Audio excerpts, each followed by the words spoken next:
Esse mês eu quero meditar em algumas mensagens falando sobre oração. O tema desse mês é oração.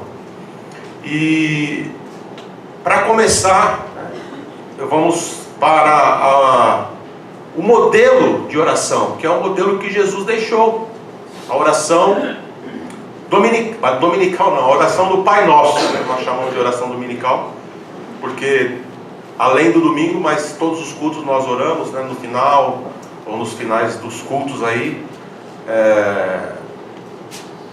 no final de todo culto, ou melhor, a oração do Pai Nosso, que é um costume. Mas eu percebo que se nós não nos policiarmos, essa oração, ela se torna algo mecânico. É como se fosse uma reza. Algo que, uma ladainha. Vocês sabem o que é uma ladainha? É mais ou menos assim. Se você não meditar naquilo que você está falando, essa oração ela se torna uma ladainha, uma repetição que o próprio Cristo ensinou que isso é algo que não deve acontecer no meio daqueles que conhecem a palavra, daqueles que são discípulos de Jesus. Mateus capítulo 6, vocês conhecem aqui o texto, né? A oração está a partir do verso 9.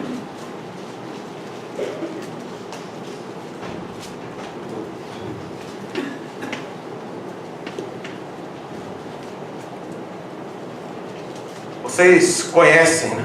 Portanto, vamos ler aqui, na versão Almeida atualizada. Orai vós deste modo: Pai nosso que estás nos céus, santificado seja o teu nome. Veja, quando eu estou orando aqui, como eu falo: venha o teu reino. Não tenho nós aqui. Venha o teu reino. Seja feita a tua vontade, assim na terra como no céu. O pão nosso de cada dia nos dá hoje. E perdoa-nos as nossas dívidas. Essa palavra aqui no grego, ela tem mais o sentido de pecado, de ofensa. Assim como nós também temos perdoado aos nossos devedores.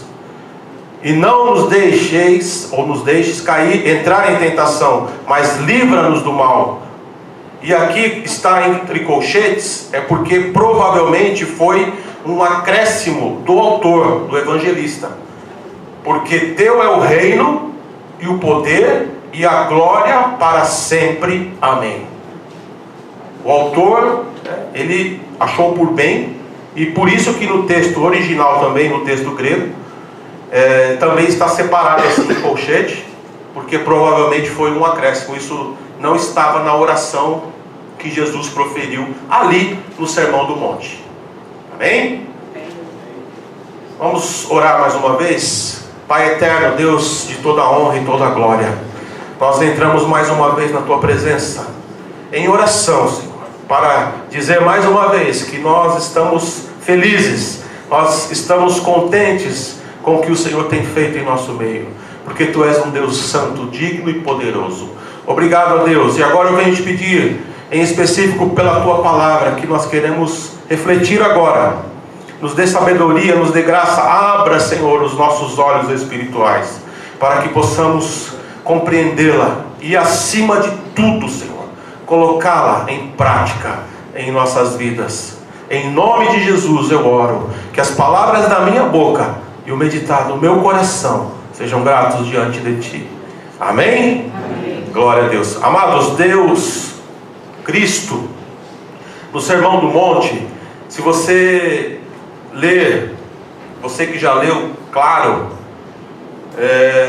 a respeito daquilo que Jesus vem ensinando. Eu chamo o Sermão do Monte de teologia prática. É assim que nós temos que viver.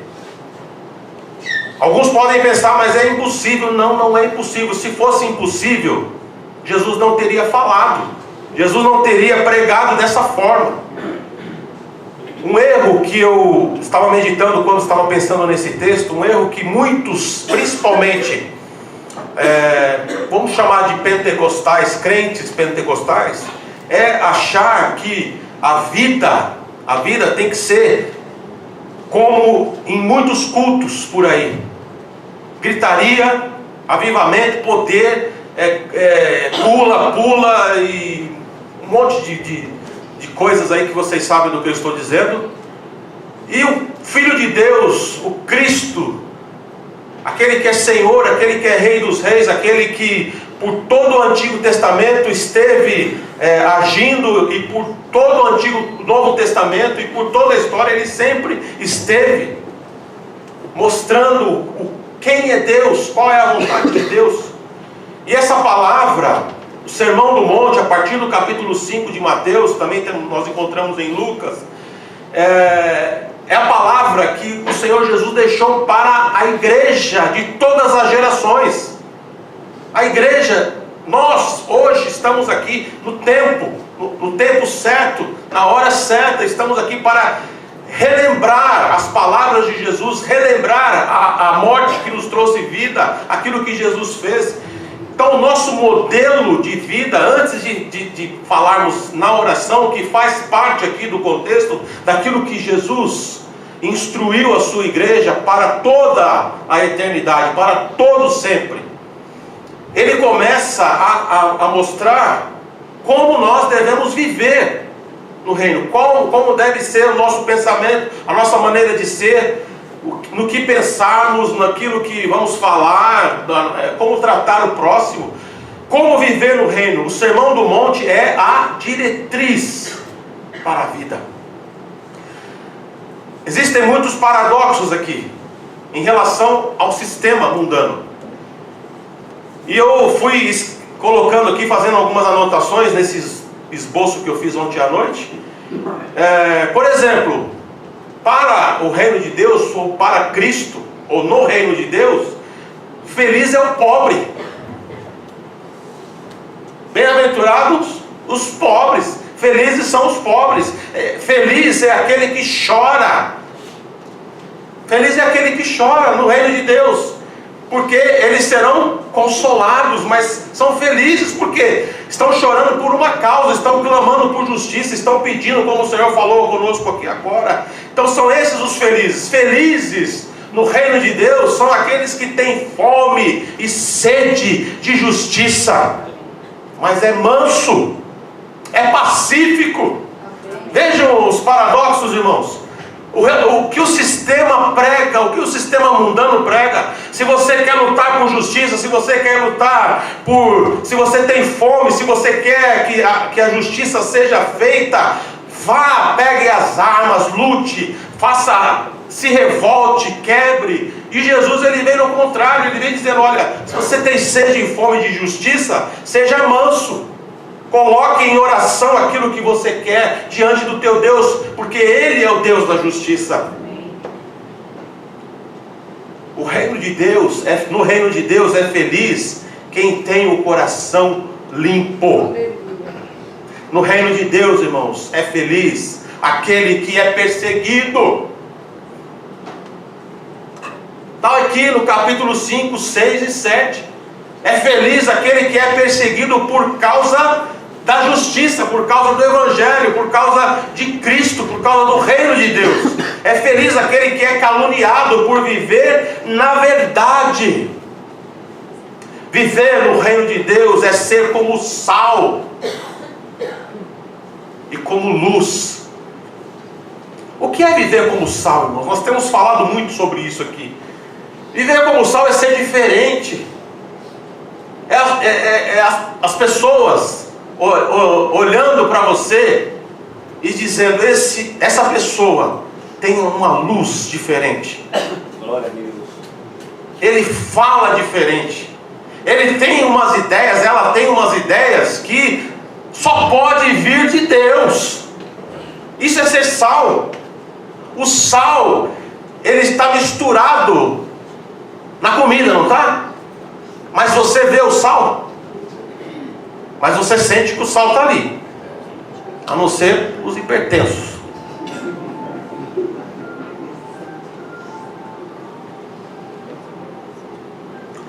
que Jesus está dizendo. Nós estaremos na multidão, mas as pessoas sentirão o nosso sabor. Elas saberão, olha, aqui tem serva de Deus, aqui tem servo de Deus. Por quê? Olha como diz, olha a atitude, olha a maneira como fala. Luz, luz. O que é ser luz? O que é a luz, irmãos? Porque no livro de Gênesis, o sol foi criado. Deus criou o sol, segundo aqui o relato do livro de Gênesis. Deus criou o sol e a lua depois da luz, depois dele ter dito, haja luz. A escuridão, ela, na verdade, ela não existe. A escuridão é a ausência de Deus. Filosofando, o mal não existe. O mal é a ausência de Deus, é a ausência do bem. O bem existe. O mal, ele impera quando há ausência de Deus, a ausência do bem. E pode perceber, e o próprio Cristo fala, ninguém coloca a luz debaixo e cobre, como os objetos aqui estão cobertos. O nosso pão e o nosso suco de uva. Ninguém, queridos, coloca uma luz, não. Ela fica sempre aqui em cima, iluminando. É onde o Senhor quer que nós estejamos. Que você esteja por cima. Não é isso que está escrito em Deuteronômio? Vocês estarão como cabeça e não como cauda. Falou para a igreja de Israel e fala para a igreja de Cristo. Amém. Se você está por baixo, Jesus fala, se você é sal, está perdendo o sabor, você será pisado pelos homens. Isso é muito sério, nós entendemos isso. E quando é que nós perdemos o sabor? Quando nós nos afastamos de Cristo, quando nós nos afastamos da sua igreja, quando nós deixamos de congregar, quando nós deixamos de orar, quando nós deixamos de meditar na palavra do Senhor. A palavra não está mais aqui dentro do coração, não, está perdida. Não tem mais aquela vontade de clamar, de chorar, não sente nada quando ouve um louvor, não sente nada quando ouve uma palavra, não, a cabeça não consegue concentrar, a síndrome do pensamento acelerado está dominando muitas pessoas, inclusive crentes, não conseguem mais se concentrar, não se concentram mais, se perdem no caminho, estão à beira do caminho. Aí o diabo vem e rouba a palavra e sai como se nada tivesse acontecido depois de um culto.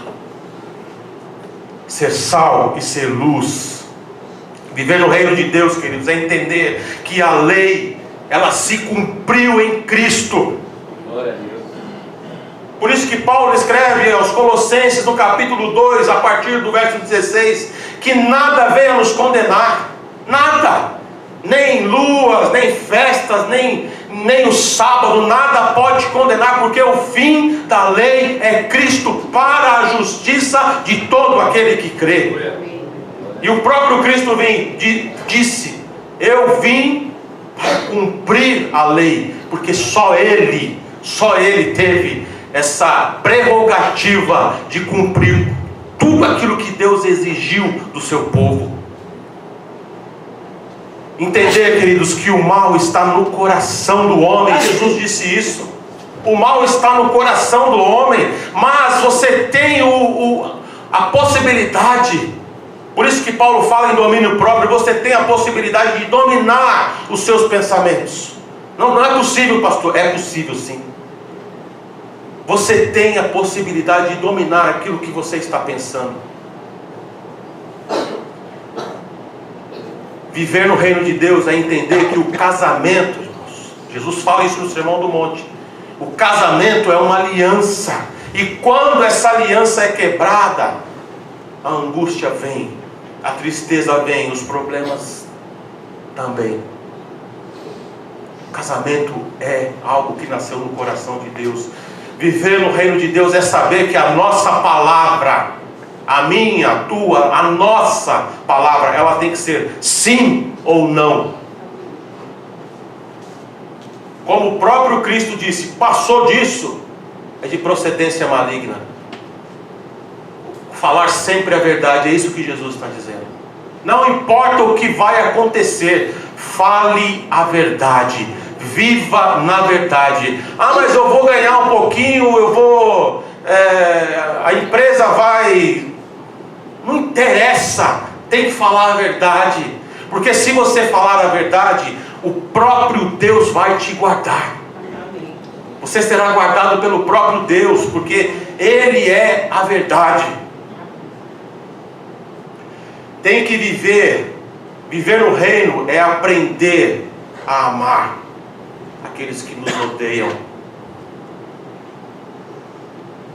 É dar a outra face quando uma é ferida. Viver no reino de Deus é entender que a chuva, o sol, o ar que nós respiramos é para todos, são para todos. Tudo que Deus fez são para todas as pessoas. O que Jesus estava nos dizendo, queridos? Que as oportunidades são para todos. Você tem a possibilidade de orar, de clamar. Você tem a possibilidade de sonhar, de pedir ao Senhor: Senhor, me dá forças, eu quero chegar em tal lugar. Deixa esse sistema de lado, essa ideologia demoníaca que vitimiza as pessoas, que coloca as pessoas para baixo. Deixa isso de lado, se entenda, conheça a ti mesmo. E o Espírito Santo está dizendo: você é amada do Senhor, você é amado do Senhor. Tenha isso na sua mente e clame, peça ao Senhor oportunidades, peça portas abertas, abra a tua boca. Glória a Deus. Entenda isso. O Senhor Jesus falou assim: olha, o mesmo sol, a mesma chuva, a chuva cai e o sol aquece todo mundo. O que Jesus estava dizendo, irmãos? Que as oportunidades estão aí. Você tem que correr atrás, nós temos que correr atrás daquilo que nós queremos. E o texto, vamos entrar agora no Pai Nosso, como oração modelo. Em primeiro lugar, todo ser humano pode orar. Todo ser humano. Aquele que entende, aquele a quem a palavra é revelada, a quem Cristo é revelado. Porque infelizmente, até é difícil explicar isso, mas em vários textos da Bíblia você vai ler que muitos não entendiam aquilo que Jesus falava. Muitos não tinham essa sensibilidade de entender que Deus ama todas as pessoas. Infelizmente, muitas pessoas vivem assim. Mas todo ser humano tem essa possibilidade de orar. Deus deixou isso para todos, essa porta aberta, a porta da oração. Orar é um privilégio. Jesus nos ensinou a orar. Então essa palavra, ela é para todas as pessoas. Todas as pessoas podem orar e entender e clamar e buscar, como nós estamos falando agora. A oração é um momento de intimidade com Deus. É um momento que você tem como o próprio Jesus falou, entra em algum lugar. Ele deu aqui o exemplo do quarto, mas entra no seu lugar de guerra, seu lugar de oração, porque oração é uma batalha espiritual. É uma batalha espiritual. Por isso que você desanima a orar. Por isso que nós nos esquecemos às vezes de orar. Por isso que nós levantamos às vezes e já pensamos no que vai pagar, no que vai fazer, e não agradecemos e não buscamos. E a primeira coisa que nós temos que fazer ao abrir os olhos depois de uma noite de sono, para aqueles que têm, é dizer: Senhor, eu te agradeço. Eu te agradeço. Porque um dia você vai acordar na glória. Acordar na glória. Você não vai nem entender o que está acontecendo, mas você vai acordar na glória. Orar é um privilégio, irmãos. Eu quero aqui abrir um parênteses também, para fazer uma observação. Eu percebo que muitos não têm reverência na oração, não têm reverência quando nós estamos aqui, na casa do Pai, no lugar onde nós congregamos, que nós escolhemos. Não tem reverência, está brincando, na hora da oração não consegue orar, não consegue fechar os olhos, está conversando, o culto está sendo aberto e está falando sobre o preço do tomate. Ontem eu passei uma tribulação, estou doente. Nós estamos orando, irmãos, estamos falando com Deus. Precisa de reverência, precisa de concentração. No verso 6, no capítulo 6,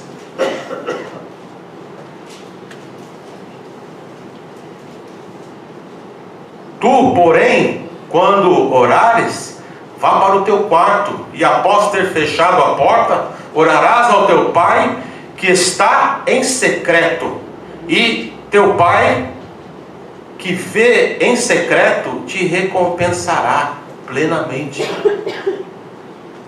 Essa oração é aquela oração em pensamento, em espírito. Porque no mundo espiritual só o Senhor conhece os teus pensamentos. Só Deus. Os demônios, eles ficam assim, tentando. O que será que ele está falando? O que será que ela está orando? O que será que ela está falando?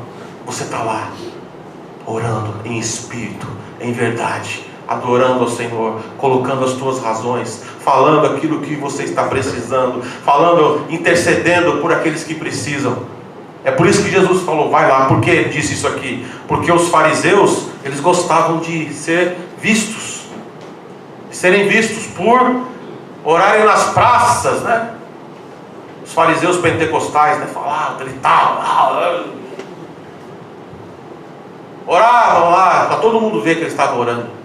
Dava esmola, vamos tirar uma selfie aqui. Põe aqui, põe aqui no jornal. Põe no site. Nada disso. O reino de Deus é totalmente contrário. A oração, ela é em secreto. A esmola também, porque Deus é quem recompensa. É Deus quem recompensa. O que Deus falou para Dorcas, falou a respeito de Dorcas para Pedro. As esmolas que ela dá subiram como um cheiro suave. Falou da mesma forma para Cornélio, está lá no livro de Atos. Olha, esse homem é uma bênção, ele tem as mãos abertas, e tudo que ele faz eu estou vendo. Isso aqui está subindo como um cheiro suave no meu trono. Se o Senhor te tocar, faça mesmo. Não ouça outras vozes, não. Em segundo lugar, queridos, a oração não é a repetição. Não é a repetição, na verdade, que vai mudar uma situação, que vai fazer com que Deus atenda. É você se rasgar como os adoradores de Baal clamavam, rasgavam ali no contexto de Elias. E adiantou alguma coisa? Não é pelo muito falar. Verso 7, quando orardes, capítulo 6, verso 7. Quando vocês orarem, não useis de vãs repetições, como fazem os pagãos, pois imaginam que, devido ao seu muito falar, serão ouvidos. Eu conheci um pastor que a oração dele era rápida, mas era com fé. Vocês também conheceram. Pastor Hostílio Xavier de Souza. Eu nunca vi um baiano tão rápido. Muito rápido. Para orar, para fazer, para acontecer. Era tudo assim. Terceiro lugar, queridos, Deus sabe daquilo que nós estamos precisando. Mas Ele quer. O que Deus quer? Ouvir. em espírito.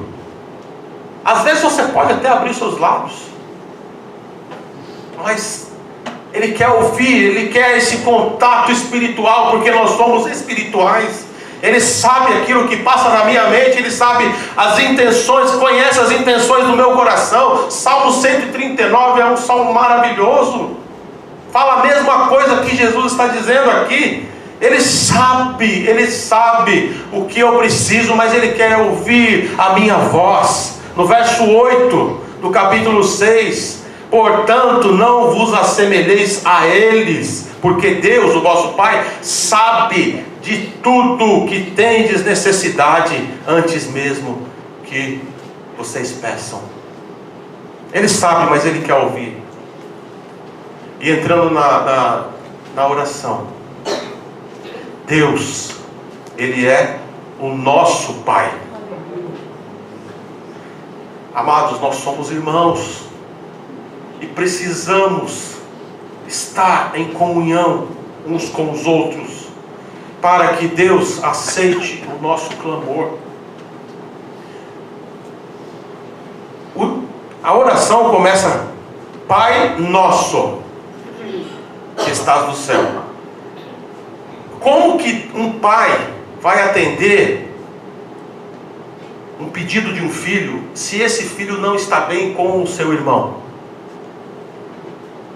Não tem como. Por isso que Jesus falou: olha, você vai entregar uma oferta, veja que não tem nada a ver com materialismo, tem a ver com espiritualidade. Você vai entregar uma oferta, a tua oferta está lá, você se preparou: Senhor, essa oferta aqui, ou esse dízimo, seja lá o que for, eu quero entregar no teu altar. Amém? Mas se você souber que alguém tem alguma coisa contra você, e você não entrou em acordo com ele, a tua oferta não será aceita. Está faltando tanta gente aqui para escutar isso.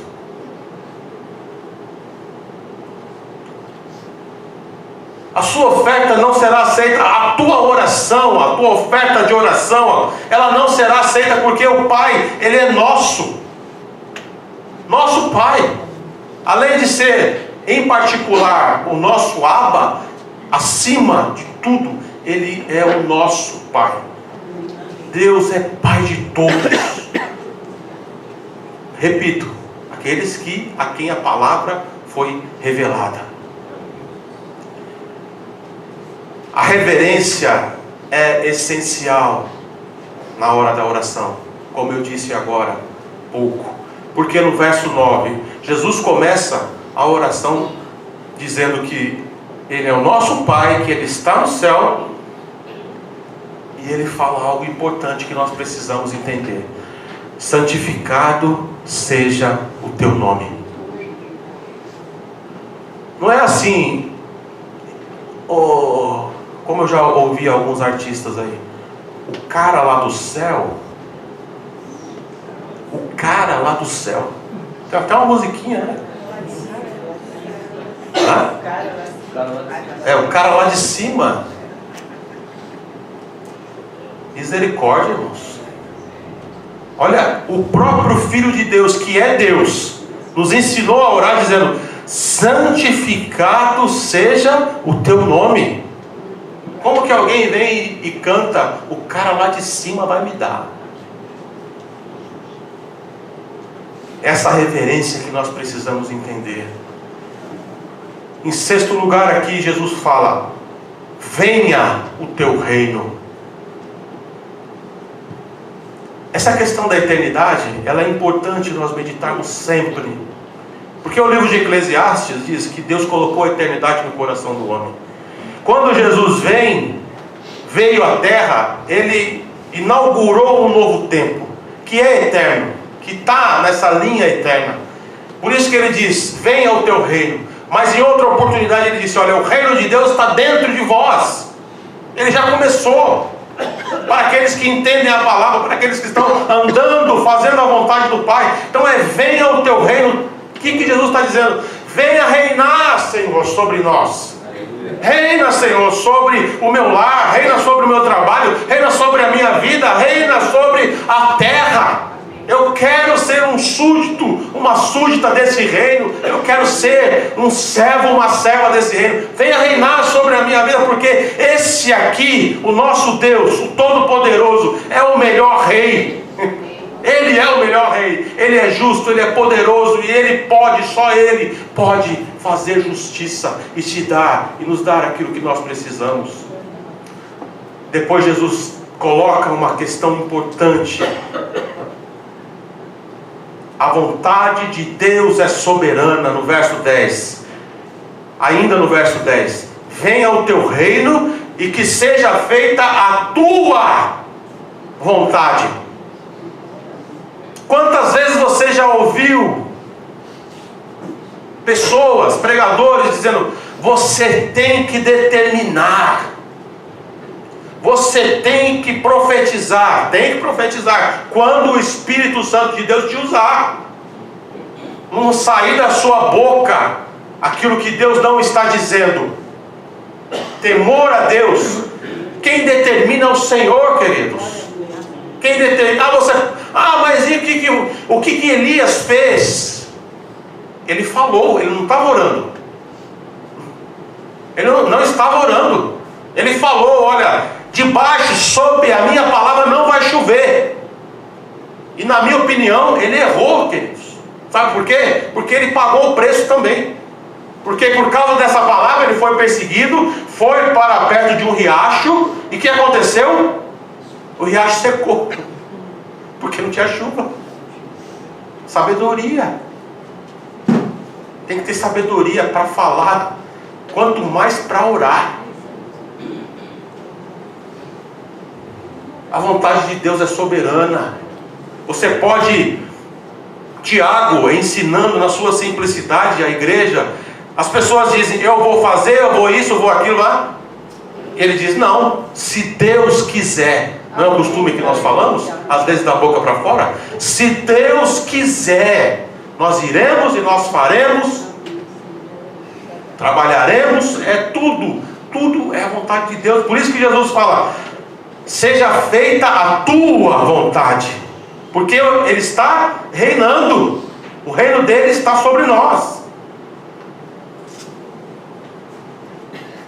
A provisão, em oitavo lugar aqui, a provisão que vem de Deus, aquela que vem de Deus, ela é diária. Verso 11: o pão nosso de cada dia nos dá hoje. Dá-nos hoje o nosso pão diário.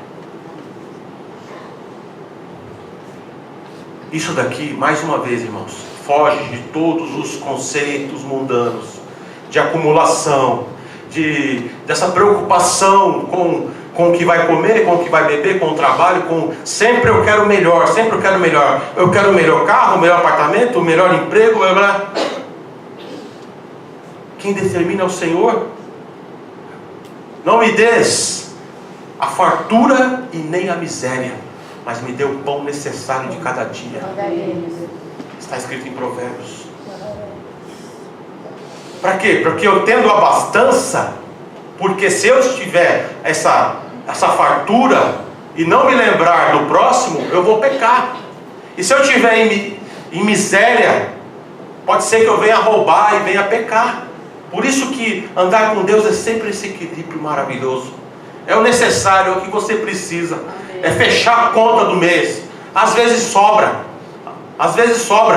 Mas para aqueles, como eu estou repetindo aqui, para aqueles que andam debaixo da vontade de Deus, que são espirituais, às vezes essa sobra é como em todo o Antigo Testamento, principalmente no Pentateuco. O que o Senhor fala? Olha, quando vocês plantarem, deixa a sobra para aqueles que vão precisar.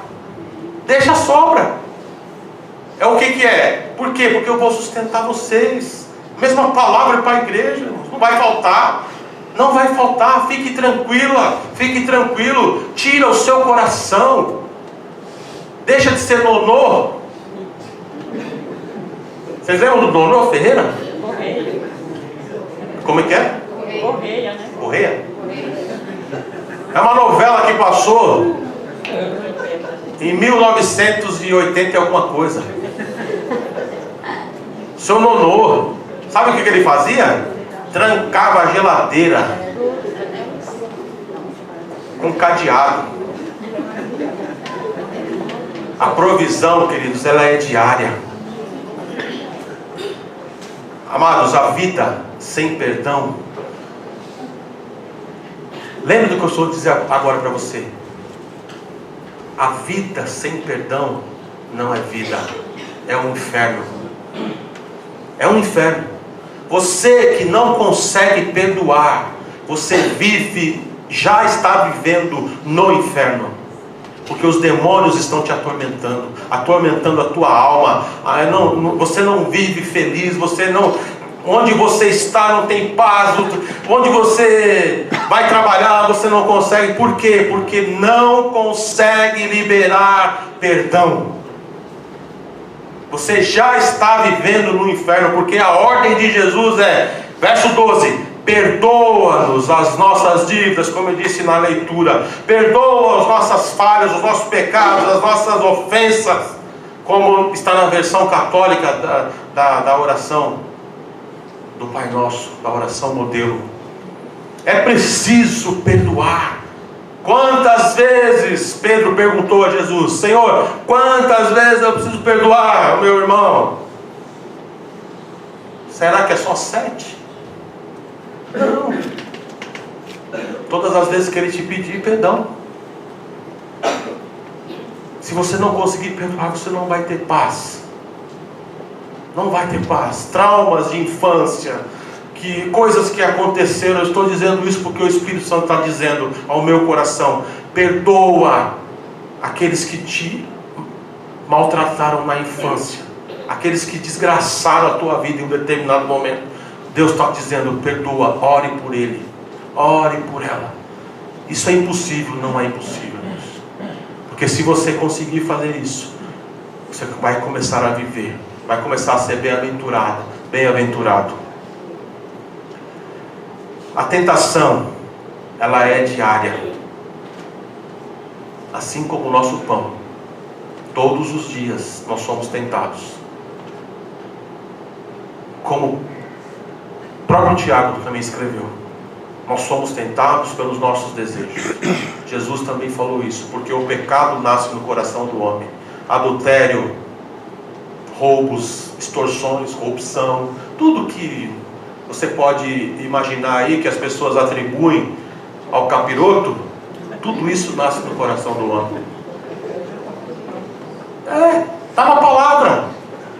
Jesus foi tentado, mas Satanás não tocou. Jesus foi tentado a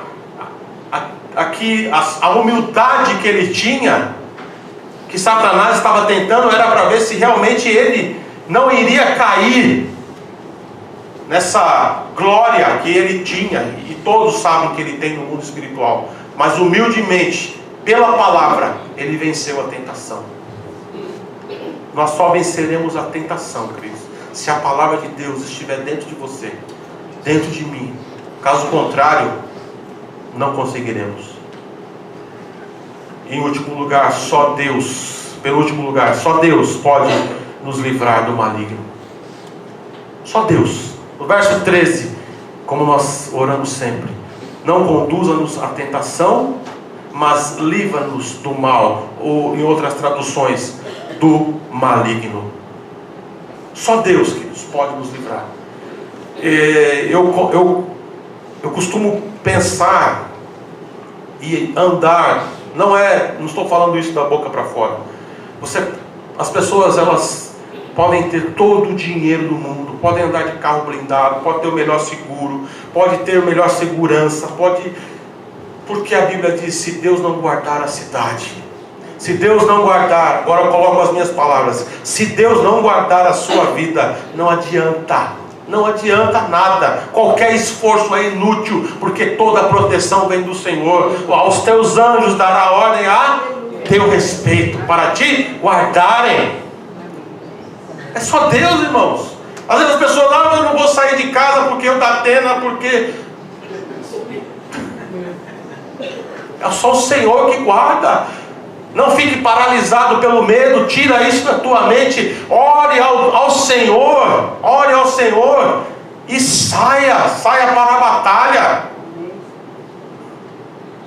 Lembra de Davi? Contra Golias?